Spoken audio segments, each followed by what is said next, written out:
Bonjour Emmanuel Minder, ravi de t'accueillir dans ce premier épisode des interviews des salariés de l'UDEF 06. Alors tu es référente au service Point Conseil Budget à l'UDEF 06 et en quelques mots pourrais-tu nous expliquer quelles sont les missions du Point Conseil Budget?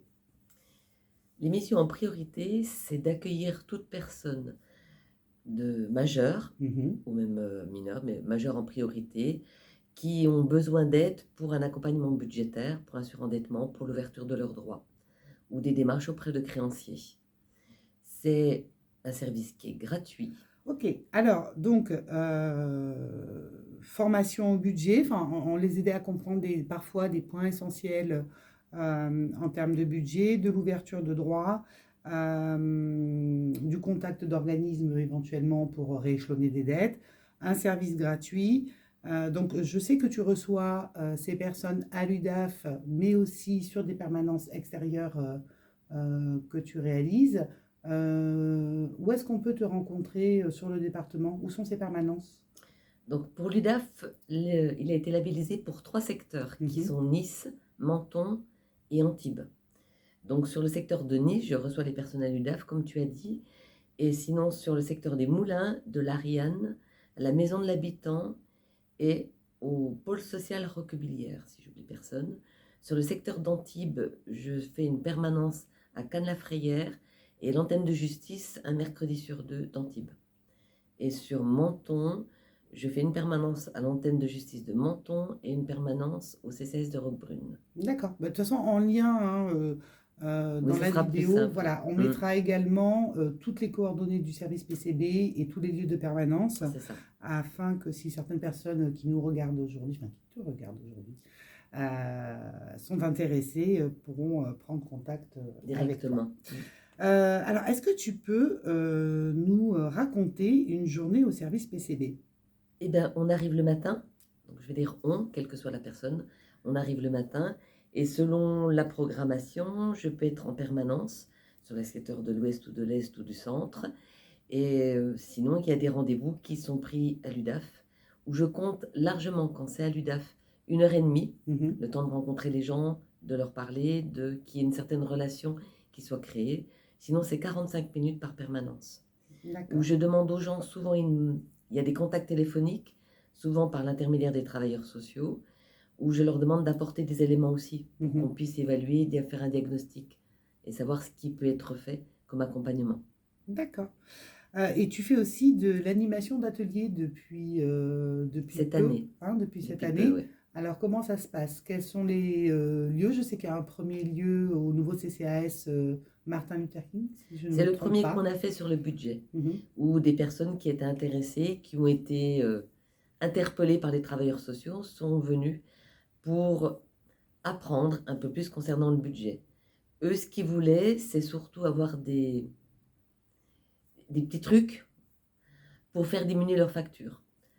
Sinon, au niveau de leur budget, ça tourne très très bien, elles s'en sortent, elles calculent, elles savent calculer. Alors, c'était des femmes, hein, du coup, hein. Ouais, C'était des femmes. il n'y avait Alors, pas d'hommes. j'en profite pour annoncer, vu que tu disais que c'était des personnes qui étaient à l'affût de trucs et astuces pour faire des économies, que nous allons aussi sortir avec le service PCB des brèves de conso sur YouTube, où vous pouvez retrouver par thématique, on va dire, l'énergie, l'eau, etc., des trucs et astuces qui vous seront Mm. prodigués par le service PCB pour faire des économies.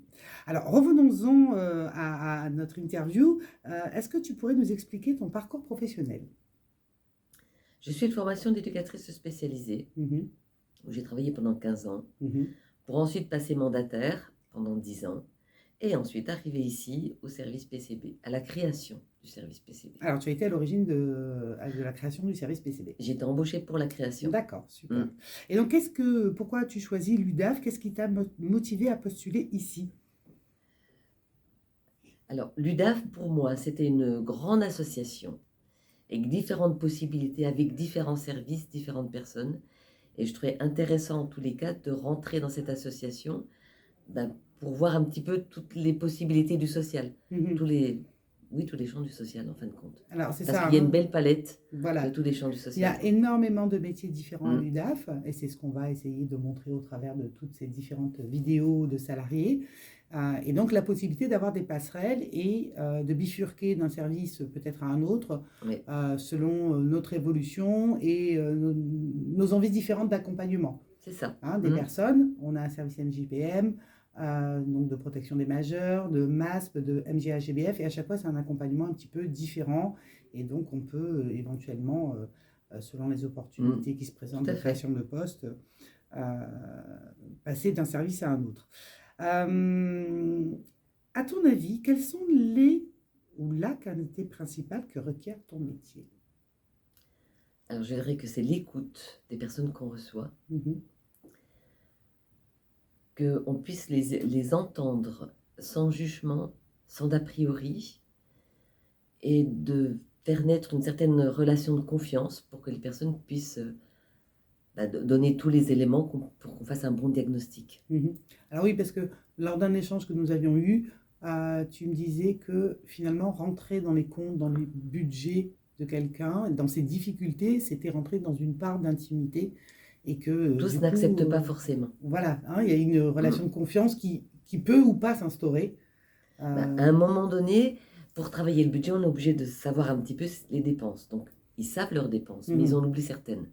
Et le relevé bancaire, qui propose de richesses inouïes parce que tout est marqué dessus, si les gens n'acceptent pas qu'on regarde ensemble, c'est vrai qu'on ne peut pas faire grand-chose, pas grand-chose, mais c'est pas le même accompagnement. Alors donc, il faut savoir créer de la relation. Oui. Et quelquefois, tu m'as dit qu'il y avait des belles rencontres, parce qu'il y a des gens que tu suis depuis un certain temps. Depuis le début, presque. Et même qui ont été suivis par le bénévole qui était avant moi. D'accord.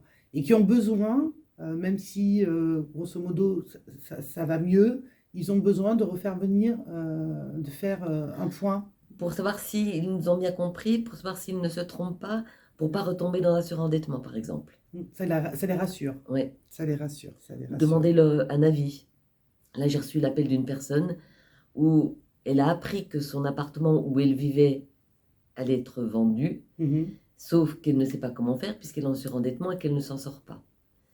Et donc, je vais expliquer un petit peu les procédures. Normalement, quand quelqu'un vend un appartement dont il y a un locataire, il y a une certaine procédure où elle doit informer par RAR et qui a 6 à 8 mois pour normalement trouver un autre logement. Sauf que cette personne qui m'a contacté m'a dit qu'elle n'avait jamais reçu de RAR. Donc, ça l'a rassurée. Ça veut dire que pour le moment, exactement. Elle a encore un peu Après, je l'ai orienté aussi près d'un juriste, au cas où il y ait besoin qu'il y ait une procédure par rapport au propriétaire. Voilà. Alors ça, l'avantage aussi, je rebondis sur le fait qu'au service PCB, on peut aussi du coup réorienter éventuellement vers un service MASP, vers du MGA-GBF. Vers une mesure de protection, vers un juriste, un avocat, vers le CCAS, vers une MSD. C'est des orientations qui fluctuent. Voilà. Ça peut être le CCAS qui m'envoie des personnes et moi je peux leur envoyer des autres personnes. Enfin voilà. C'est une complémentarité.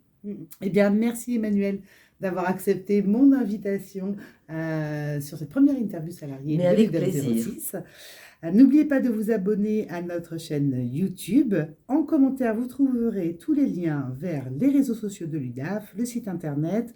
On mettra également les liens vers les permanences du service PCB et vers la page du site internet indiquant le maximum d'informations qui viendront en complément de l'interview d'Emmanuel. Voilà, je vais simplement rajouter que je ne suis pas toute seule dans ce service quand même si je peux avoir des larges épaules. Il y a une personne qui est au MASP, aux mesures d'accompagnement social personnalisé, Madame Angela Poyen, que je prononce bien, qui participe à 20%, donc une journée par semaine, qui m'aide. Merci. À très bientôt. Au revoir. Bonne journée.